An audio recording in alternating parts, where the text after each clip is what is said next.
Hey, Nolan. First half, it felt like you guys were really on both sides of the court. Second half, defensively, it felt like they were getting to the rim a little bit more in the paint. What maybe changed, and what also worked really well in the first half? Yeah, I think first half as a team we were, connected all together. We started the game out with some fire and a little bit of edge to us, and I think going into halftime, I don't know whether it was we got a little complacent or whatever it was. We lost that edge going into that second half, and then obviously they're a good team and they're going to make shots if you're not into them and applying ball pressure and everything. So that's what happened. So moving forward, we know, it needs to be two complete halves of basketball from us. We've got John up front here. Nick, obviously your 32 points are going to get a lot of attention, but your 9 assists, kind of what was going right for you to be able to kind of connect so much with some of your teammates? Yeah, I mean, I feel like, like last game, I just felt like I didn't get into the paint enough. I didn't create for my team enough. When I get into the paint, I'm able to collapse. And, these guys just always talking to me like, when you get in that paint, just play off two and find me. And, as we, kept growing and growing together, I'm finding them. And then, shout out to them just hitting them shots, making me look good. Michael? Nick, in the first half, you missed 5 shots in a row and then scored or accounted for 13 points in a row. I guess, what allows you to keep attacking even when the shot's falling? Just really. Yeah, I mean, we in the gym every day. So you miss 5, you in the gym so much, you're gonna make some. So these guys up here, our whole team, we come to practice and we work every single day. Those are shots we practice. So, just stay in the gym. Jim? Nolan, it seems like yesterday, but it was like 2 weeks ago you lost to Purdue and kind of were trying to figure out what was wrong. What's the biggest difference since then? I mean, where do you think you guys have improved the most since that night? Yeah, I think honestly it's a lot of internal things that we've really improved on. Obviously we're making shots and that helps us look a lot better and we're getting wins, but I think internally every night our mindset's kind of flipped ever since that game. To a more aggressive team, a more at-you team, rather than kind of taking that first blow, getting on our heels early. I think on the flip side, we're kind of delivering that, and we're getting teams on their heels first. And I think moving forward, if we continue to do that, we're going to be in a good spot. This gentleman in the back here. Excuse me. It's for any of you guys, but as Rutgers was going on the runs in the second half, what was kind of the message coming in and out of timeouts to help you guys stay afloat? Just stay poised. They hit some tough shots, but, we just looked at each other like we got to get stops. We got to get stops to finish this game. No second chance points. So we just encourage each other to just constantly try to get stops. Michael? John, during that stretch when Rutgers was cutting into the lead, how valuable was it to have Nick kind of keeping you guys afloat offensively? Good. He, what he did was, kept on the attack, got fouled, which is really good for us. We can, eat at the line, and, he got us into the bonus pretty quick. So credit to him. That's what he does. He keeps the pressure on the rim, and,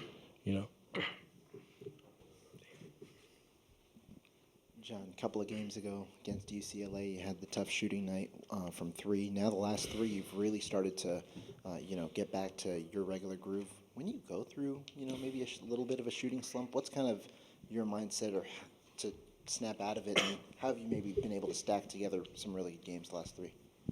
Keep shooting. I think when I had the off shooting night, they all felt good. I think I was 1 for 11, but every one of them felt good. So keep shooting. Obviously, look at the film, look at things I could change if I miss short or, things like that. But honestly, just keep shooting. I didn't change anything about my shot, just kept shooting. Michael, final question. Go ahead. Nolan, you played some big minutes over the last several games. I guess how important was it to see Will and Austin obviously back into the lineup and get those guys kind of right going forward? Yeah, it was awesome. I thought they played well. I think Will especially showed some aggressiveness that we've seen from him, and going forward we're going to continue to need that. So I think they both played well, and yeah, it was good to see Ozzie back out there coming off that injury. So to see him back in the lineup along with Will, just contributing, it's going to be good for us moving forward. Obviously a really good 20 minutes. Second half, I want to look through the tape before I do anything other than opinions and really see. I thought Rutgers was more aggressive. I thought we were less aggressive. so credit to them to not laying over and just folding up, continue to battle back. Obviously, Nick Boyd was really good. That his ability to attack, specifically against that defense, we were going to have people break him down. He did that. Blackwell did that. So obviously, like I said, a really good 20 in the first, and a lot of things that I'll have to look through and get figured out for the second 20. So we need to be much better than that. But, go ahead. Questions? Thank you. Yeah, Greg, you touched on it a little bit there with Boyd. Obviously, he's had a lot of big games so far for you guys, but on top of the scoring, just what stood out about some of his playmaking today, as well as really with the team? I think 20 assists on 29 shots. Yeah, I mean, 9 assists, 1 turnover. His ability to get in, he's gotten better at that, playing off 2 feet. The one that we challenged that was one of the few that he didn't play off 2 feet, even though it got tipped.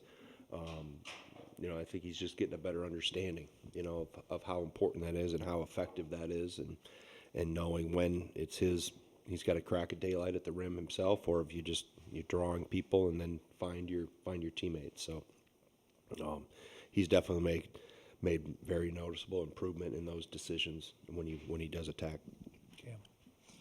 Given sort of the inconsistencies that this team had early in the season, it felt like kind of went away over these last few games and then came back tonight. Is there any sort of level of concern with the inefficiency or inconsistency in a game like tonight? Well, we've been inconsistent in other games. You're never going to play consistently. First half was really good. Second half was not good. I thought down the stretch against Minnesota, we made mistakes that let that game get closer than it needed to be. So that's the ebbs and flows of a season. You don't look at them as all of them bunched together, but what are the lineups? What caused us to be less aggressive, less effective defensively? Was it lineup driven? Was it scheme? Was it just we weren't executing how we needed to? So each of those gets evaluated of itself. So we played good. We played, like I said, today was a tale of two halves. But that's getting credit to Rutgers, and I thought the second half they were, specifically the guards were more aggressive and they were able to make some shots, and we let Zerno get loose. So, like I said, a lot of things to learn from in the second half. Michael? What value is it to have a player like Nick that's always relentlessly attacking no matter the game flow, especially when you're not pleased with the aggression of the team as a whole down the stretch? Yeah, I thought obviously he was able to put a lot of pressure on the defense, and with how they're going to play, you're going to have somebody break them down, make plays, get to the free throw line. He did that. So yeah, he was really good. It shows. It's not a surprise. He's done that before. To get Aussie back, kind of what were you looking for from him today, and for Will to make the contributions he made kind of in that short burst? How does that kind of help you guys have maybe more of a full front court? Yeah, I thought Will was really good. I thought he lost some balls early, went back in the second time, was rebounding the ball with two hands. Quite frankly, I thought our best lineup was small. With Janicki at the 4, I thought we guarded better, we rebounded better, we were more active.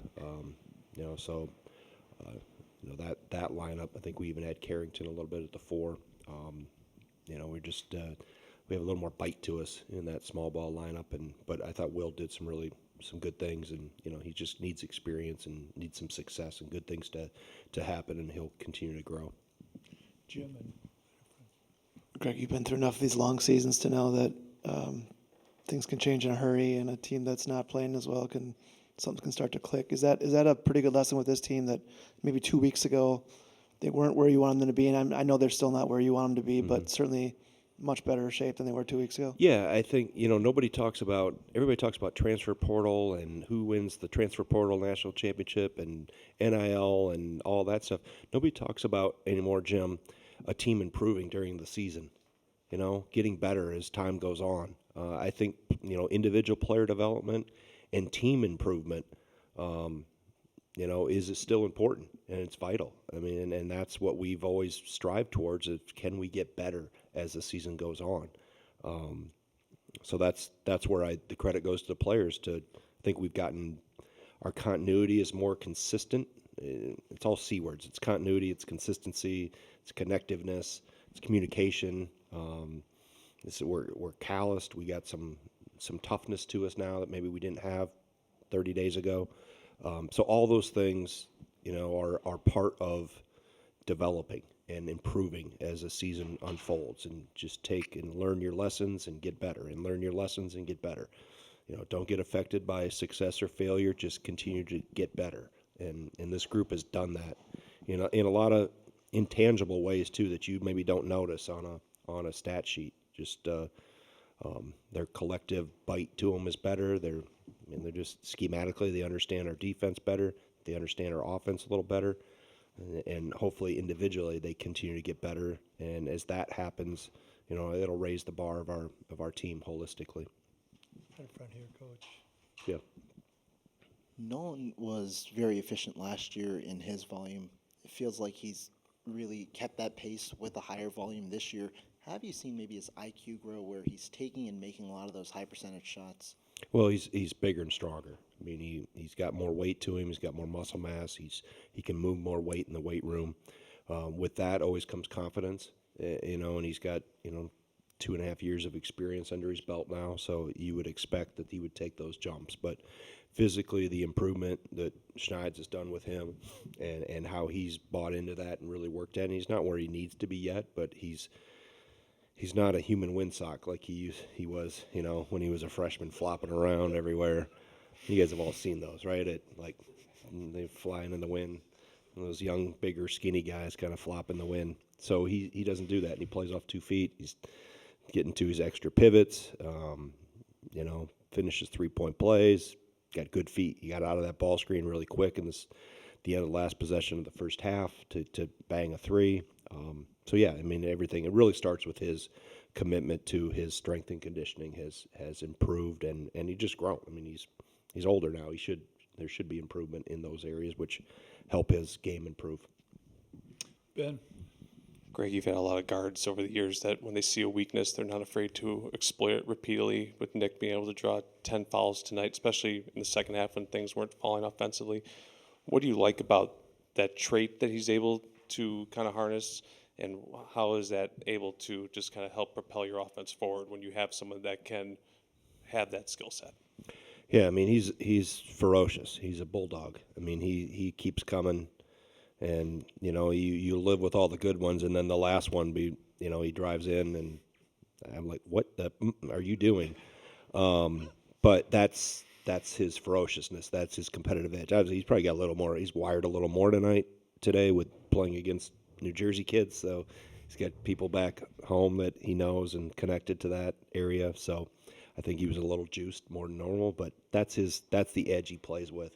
And the aggressiveness he plays with, and he's done a pretty good job here lately of staying within the line, so to speak, in terms of not getting out of control. And I mentioned playing off 2 feet. There was one jump stop in the second half right in front of our bench. You could hear his feet pop on the floor, that he came on 2 feet. And like I said, 30, 45 days ago, he wasn't doing that as much. So that's helped him, his finish rate, and it's helped our offense, because obviously his assist numbers tonight were really good. Let's go 2 more. One here and then John. Coach, in talking about some of that cohesion, is there anything in particular that kind of helps usher that progress along that you've seen, or is it just simply time on the court that makes the biggest difference? It's a lot of things. It's them off the court. It's time on the court. It's practice reps. It's game experience. It's failure in games. And learning from that and fighting through adversity, collectively fighting through it. It's a coaching staff that's done a really good job. My staff has done a really good job of setting high expectations and holding the players to it. And the players, most importantly, the players have answered and really have been relentless. It's a word we use a lot lately, is relentless, towards what they want to accomplish and towards their preparation, towards their in-game adjustments and handling that adversity. And like I said, there's just been it takes time. This is, the new age we're in, where if you can have a full roster, a deep roster of returnees, you're very fortunate. You're going to have turnover regardless because you're going to have graduation. What's probably impacted us more coming off of last year, just having all those seniors. But this group has taken on the challenge and has responded and is getting better. And we got to get the second half will help us. That'll be a good teaching tool for us. We won't. There won't be any complacency, hopefully, coming out of that because we need to be better in the second half, and that's things that we can teach and help and help guys take another step. With the 3-point shooting being obviously better lately, kind of what does that open up for a guy like Nick or JB? Kind of. Yeah, I mean, it's amazing when you make shots, right? It's a simple game. We're running the same offense. We're doing the same stuff. When you make shots, it cures a lot of ills. It covers up some warts, maybe. It opens the floor when we got bigs specifically that can shoot, so gaps become bigger. Floor rim protection maybe isn't there because they're out chasing a big on the perimeter. And then it comes down to the decisions. So, we have 2 games in Milwaukee and Purdue where we go, 8 for 48 or something like that? It was 4 and 4 for 16 and 4 for 26 or whatever. And then we, that's the ebbs and flows. And you try not to let your motivational barometer, be tied to whether you make shots or not. You got to find other ways to impact and win games. But then when you get shots to go in, like I said, you look like a much better team doing the exact same stuff you were doing when you were missing all those shots. So make shots. Don't let them do it. Terrific. Thank you, Coach. Deep secrets there, I know I'm giving you.